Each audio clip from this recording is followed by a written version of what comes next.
ಆತ್ಮೀಯ ವಿದ್ಯಾರ್ಥಿಗಳೇ ಹಾಗೂ ವೀಕ್ಷಕರೇ, ಇಂದು ನಾವು 7ನೇ ತರಗತಿ ವಿಜ್ಞಾನ ವಿಷಯದ ಘಟಕ ಬೆಳಕು ಎಂಬ ಪಾಠದಲ್ಲಿನ ಚಟುವಟಿಕೆ 11.1 ಪ್ರಯೋಗಾತ್ಮಕವಾಗಿ ತಿಳಿದುಕೊಳ್ಳೋಣ.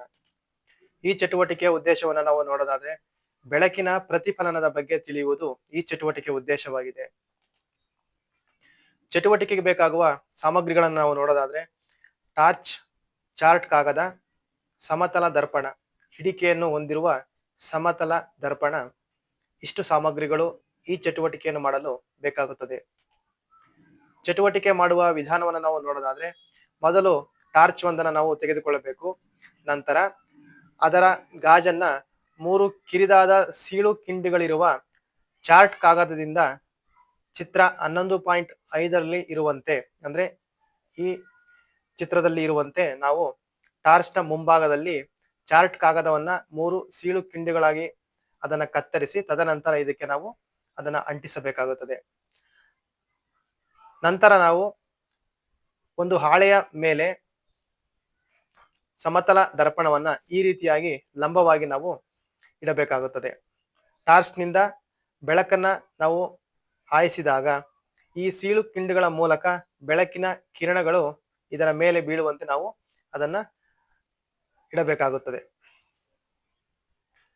ನಂತರ ಬೆಳಕಿನ ಕಿರಣಗಳು ಒಂದು ನಿರ್ದಿಷ್ಟ ಕೋನದಲ್ಲಿ ಸಮತಲ ದರ್ಪಣದ ಮೇಲೆ ಬೀಳುವಂತೆ ಟಾರ್ಚ್ನ ಸ್ಥಾನವನ್ನು ನಾವು ಹೊಂದಾಣಿಕೆ ಮಾಡಬೇಕಾಗುತ್ತದೆ. ದರ್ಪಣವು ತನ್ನ ಮೇಲೆ ಬೀಳುವ ಬೆಳಕಿನ ದಿಕ್ಕನ್ನು ಈ ಕ್ಷಣದಲ್ಲಿ ಬದಲಾಯಿಸಿದೆ ಅಂತ ನಾವು ತಿಳಿಯಬೇಕು.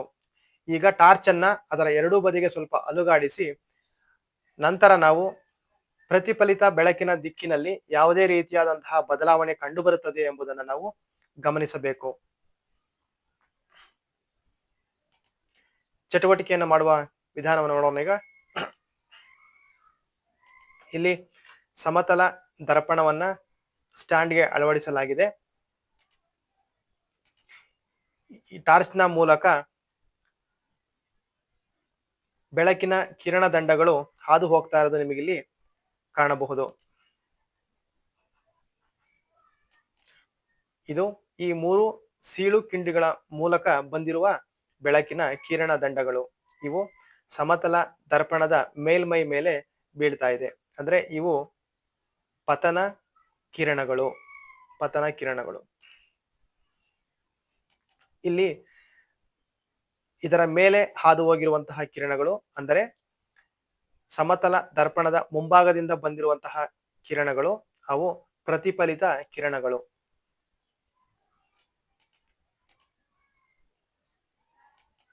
ಈ ಕಿರಣಗಳ ಮುಂಭಾಗದಲ್ಲಿ ನಾವು ನೋಡಿದಾಗ ಅದರ ನೇರದಲ್ಲಿ ನಮಗೆ ಟಾರ್ಚ್ ಕಾಣಿಸ್ತಾ ಇದೆ.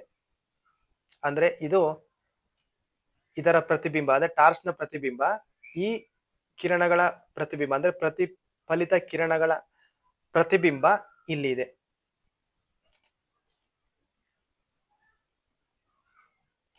ಈಗ ನಾವು ಅಲುಗಾಡಿಸ್ತಾ ಇದ್ದಂತೆ ಇದರ ಕೋನವು ಕೂಡ ಬದಲಾಗ್ತಾ ಇದೆ.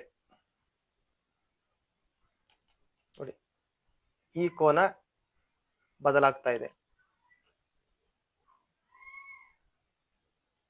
ನೋಡಿ, ಮತ್ತೆ ಸಣ್ಣದಾಯ್ತು, ಮತ್ತೆ ದೊಡ್ಡದಾಯ್ತು.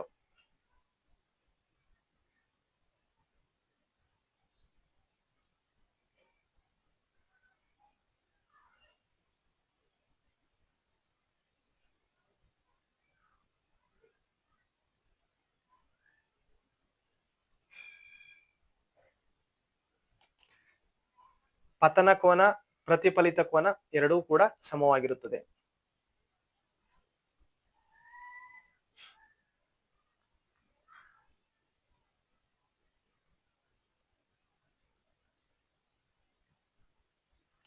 ಇದರಿಂದ ನಮಗೆ ಬೆಳಕು ಪ್ರತಿಫಲಿಸುವ ಗುಣವನ್ನ ಹೊಂದಿದೆ ಅಥವಾ ಪ್ರತಿಫಲನ ಹೊಂದುವ ಗುಣವನ್ನ ಹೊಂದಿದೆ. ದರ್ಪಣ ಬೆಳಕಿನ ಕಿರಣಗಳನ್ನ ಪ್ರತಿಫಲಿಸುವ ಗುಣವನ್ನ ಹೊಂದಿದೆ.